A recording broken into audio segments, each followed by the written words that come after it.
أنا قلت الكلام ده كتير وهقوله تاني.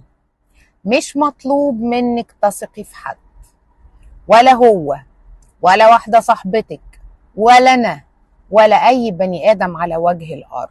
مفيش بني آدم كبير على الغلط، مفيش بني آدم قلبه ثابت معاكي طول العمر. في واحدة تيجي تقول لي إيه، أنا من ساعة ما خاني ما بقيتش واثقة فيه. طب وليه قبل ما يخونك كنتي واثقة فيه؟ مفيش حاجة اسمها ثقة، خلينا ننهيها من حياتنا. أنا بثق في مين؟ بثق في الله عز وجل.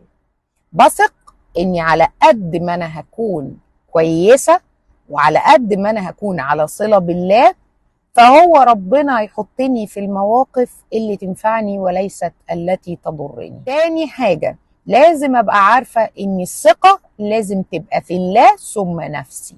يعني تعملي كل حاجة في الدنيا تخليكي قادرة تستغني عن أي حد. لو فكرتي هيخوني ما هسيبه. طب اللي بعديه هيخوني ماشي ما هسيبه. طب مش هتجوز خالص ماشي هعيش مبسوطة. هي دي الأفكار، أو هي دي طبيعة البني آدم اللي بيعيش مرتاح في حياته.